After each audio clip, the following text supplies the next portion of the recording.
Hey guys, welcome to the last couple of lessons from grade 9. So this one is theoretical probability. You've done this for sure last year, I think. So it's definitely nothing new, but you may have forgotten. So when we're looking at theoretical probability, that's the mathematical probability. So the actual concept is dealing with I'm going to slide it over here for you, the number of favorable outcomes. I translate that to number of ways to get what you want, divided by number of possible outcomes. So when it comes to rolling a regular sided dice, I can't stand the word die, it's just ridiculous. Normally I would show you my collection of dice, because I do have a, I don't know, fairly decent one, but anyway. We can do fractions, always simplified, decimals and percentages, and so we'll do a little bit of that here. So when it comes to just a regular dice, fair dice, because I also have a couple of unfair dice, how many twos are there? This is like, what's the probability of rolling a two? Whoops. How many twos are there on a dice? Well, there's clearly one. And how many options are there when you roll a dice? 6, right? 1 and 6. So let's say we want to figure out the probability of not rolling a 5. So then I would say, how many not 5s are there? Well, there's 1 5, so that means there's 5 not 5s. So that's your probability there. And what's the probability of rolling a 9? Well, there are clearly no 9s on a regular dice, so that would be 0. So your options are always between 1 and 100, right? Or sorry, 0 and 100. 100% means you're guaranteed to get what you want. So I've got a 12-sided dice over here. So we're going to complete the table for rolling a 12-sided dice. Round the decimals to 2 decimal places and percentages to nearest percent. So on a 12-sided dice, how many 11s are there? Well, there's 1, right? 1 out of 12. I can't quite get that in, so I think I'll just go down here. How many? This means less than 6. So the probability of rolling a number less than 6.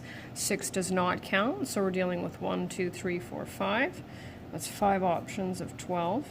And then the probability, excuse me, of rolling a number that's greater than or equal to 3, so clearly we'll count 3 this time.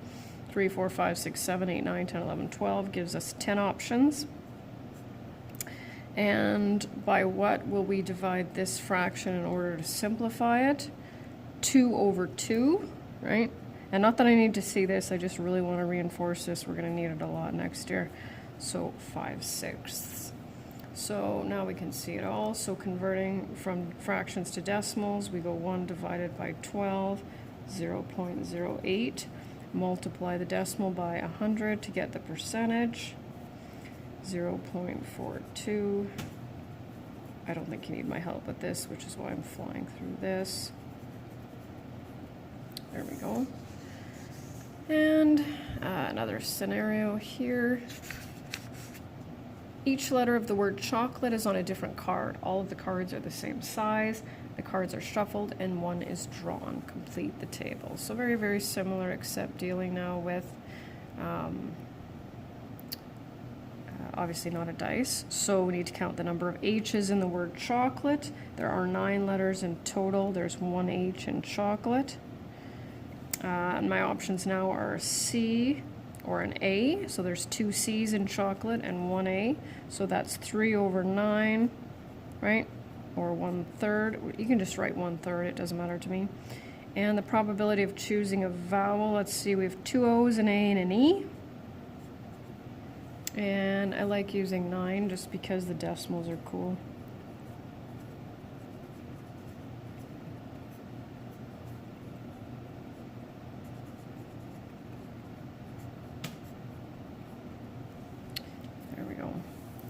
And then this last one here is where we just have to talk about some different things, which with regards to a probability or a statistic that's given to us. So I'll read it since you can't quite read it all unless you're looking at the blank notes.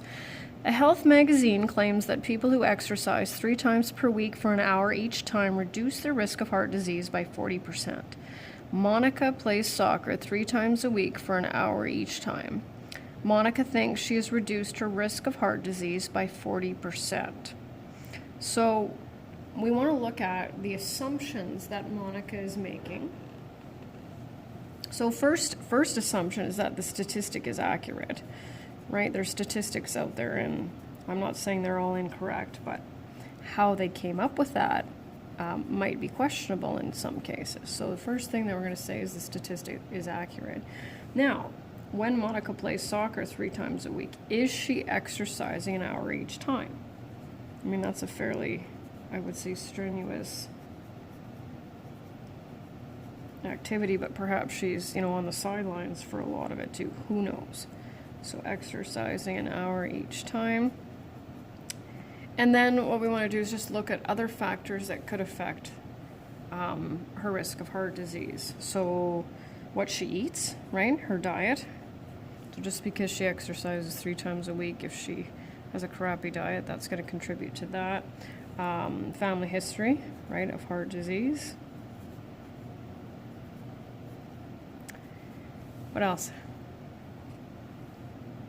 Her age, right? Weight,